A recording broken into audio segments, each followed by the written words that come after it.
দেখুন মুফতি গিয়াসউদ্দিন আত-তাহিরি এবং মিজানুর রহমান আজহারীকে নিয়ে কি বললেন আমাদের সুন্নিয়তের উজ্জ্বল নক্ষত্র আল্লামা ডক্টর সাইফুল আজম আল আজহারী হুজুর। আসুন ভিডিওটি দেখে আসি। আপনি বলতেছেন এই কিছু জানে, আমি বলতেছি হ্যাঁ ঠিক আছে, জানে না, বন্ধ, ঠিক আছে বন্ধ, কিন্তু ও যেখানে যায় রাতে 3টা হইলো মানুষ 2 লাখ থাকে। এখন ওরে কেমনে ব্লক করা যায়? কিছু মানুষ আল্লাহর রাস্তায় দাওয়াতি কাজ করবে আমাদের সুন্নতের বাইরে গিয়ে, other than the culture and tradition of hours.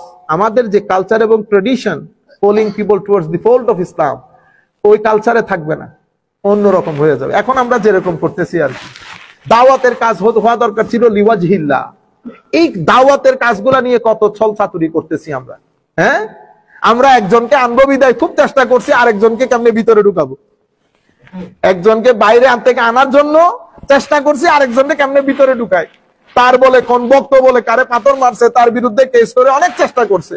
এখন ভাই এগুলো অহংকার করে আপনি মন খারাপ করে তো লাভ নাই। আপনি বলতেছেন সেই কিছুই জানে না, সেই বন্ড, সে বলতেছেন তো বলতেছেন, কিন্তু ভদ্রলোক যেখানে যায় রাতে 3টা বাজলো মানুষ হয়, 4টা বাজলো মানুষ হয়, 1-2 জন মানুষ না, লাখে লাখে মানুষ। আপনি আপনার রাজনৈতিক উইং গুলা ব্যবহার করে এই মানুষগুলা আনেন। এক জায়গায় প্রোগ্রাম হলে পুরো বাংলাদেশ থেকে মানুষগুলো আসলে স্বাভাবিক 1-2 লাখ 3 লাখ মানুষ হয়ে যায়, 10-15 লাখ না, অতগুলা জায়গা বাংলাদেশে নাই। এগুলা বাকুয়াস কথাবার্তা। এখন আপনি তো পুরা রাজনৈতিক শক্তি ব্যবহার করেন, কিন্তু আমার এই ভদ্রলোক, আপনি বলতেছেন এই কিছু জানে না, আমি বলতেছি হ্যাঁ ঠিক আছে, জানে না, বন্ধ, ঠিক আছে বন্ধ, কিন্তু ও যেখানে যায় রাতে 3টা হইলো মানুষ 2 লাখ থাকে। এখন ওরে কেমনে ব্লক করা যায়? আপনি আসার জন্য ওরে ব্লক করে দিতে হবে, এত ভয় আপনার? আপনারা এতগুলা মানুষ মিডিয়ার মধ্যে কাজ করতেছেন, শুধু আমার পক্ষ থেকে ফারুকী সাহেব একজন, আপনি লোক নিতে পারেন নাই, জবাই করে মেরে ফেললেন ফারুকীকে। আপনি বলতেছেন না আমাদের সবাই একসাথে হতে হবে, ইউনিটি। ইউনিটি কেমনে হবে? আপনি একজনকে গলায় ছুরি দিয়ে হত্যা করে আপনি যদি ইউনিটির কথা বলেন, কোন ইউনিটি, কোন জায়গার ইউনিটি আমার ভাই?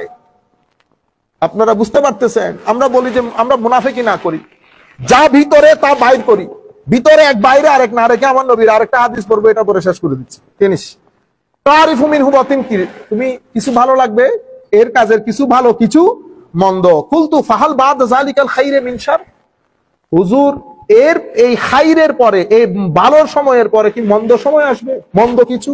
আমার নবী বলতেছেন হ্যাঁ আসবে। এখন হযরতে হুযায়ফা ইবনুল ইয়ামান একটু কনফিউজড এবং এম্বারেসড হয়েছেন। তখন নাম আমার নবী বলতেছেন হ্যাঁ এই খাইরের পরেও আবার শার আসবে। তখন আমার নবী বলতেছেন দুআত ইলা আবওয়াবে জাহান্নাম, কিছু দাঈ আল্লাহর রাস্তায় আহ্বানকারী, ওয়াজ তাকরীরকারী শাইখের আবির্ভাব হবে, যারা মানুষকে জাহান্নামের দিকে আহ্বান করবে। কেউ জাহান্নামের দিকে আহ্বান করে না। আমরা শাইখদেরকে, আমাদেরকে আপনারা কোথায় দেখেন? হয় মসজিদের মেম্বারে দেখেন, নয় মাদ্রাসার প্রিন্সিপালের সিটে দেখেন, নতুবা টিভির মধ্যে আল্লাহ আল্লাহ রাসূলের সুন্দর সুন্দর কথা বলতে দেখেন।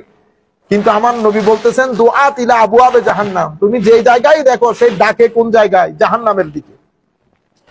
মান আজাবাহুম ইলাইহা কাযাফুহু ফিহা, যারা তাদের ডাকে সাড়া দেয় তারাও জাহান্নামে নিক্ষিপ্ত হবে। এরপরে কুলতু ইয়া রাসূলুল্লাহ সিফহুম লানা, হুজুর আমাকে তাদের বৈশিষ্ট্য একটু বর্ণনা করেন। আমার নবী বলছেন হুম মিন জিলদাতিনা, আমাদের মতো, ওয়া ইয়াতাকাল্লামুনা বিআলসিনাতিনা, কথা আমাদের মতোই বলে কোরআন সুন্নাহ থেকে। কুলতু ফামা তা'মুরুনি ইয়া ইন আদরাকানি যালিক, হুজুর আমি যদি ওই সময় বেঁচে থাকি আপনি আমাকে কিভাবে গাইডলাইন দিবেন? আমার নবী বলছেন তালজাম জামাআতাল মুসলিমিনা ওয়া ইমামাহুম, মুসলমানদের বড় অংশের সাথে তাদের ইমাম, সুলতান, প্রেসিডেন্ট, প্রাইম মিনিস্টারের সাথে একসাথে জড়ো হয়ে থাকবে, পৃথক হবে না। কুলতু ফাইল্লাম ইয়াকুল্লাহুম জামাআ ওয়ালা ইমাম, হুজুর তখন যদি মুসলমানদের কোনো জামাত ইমাম কিছু না থাকে আমি কই যাব? আমার নবী বলতেছেন ইউনিভার্সাল স্টেটমেন্ট, ফাতাজিল তিনকাল ফেরাকা কুল্লাহা, সমস্ত ফেরকা থেকে নিজেদেরকে গুটিয়ে রাখো, ঘরের মধ্যে অবস্থান করো। গাছের শিকড় খেয়েও যদি জীবন ধারণ করতে হয় মৃত্যুর আগ পর্যন্ত কারো সাথে যাবা না, ঘরের মধ্যে থাকবা। আপনারা বুঝতে পেরেছেন?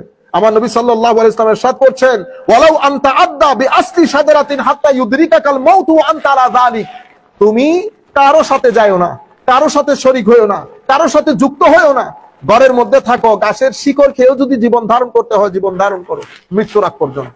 তো যাই হোক দর্শক, দেখতেই পারেন এই দুইজনকে নিয়ে কি বলেন আমাদের সুন্নিয়তের উজ্জ্বল নক্ষত্র আল্লামা ডক্টর সাইফুল আজম আল আজহারী হুজুর। এটি ভালো লাগলে অবশ্যই শেয়ার করে দিবেন। ভালো থাকবেন। আসসালামু আলাইকুম ওয়া রাহমাতুল্লাহ।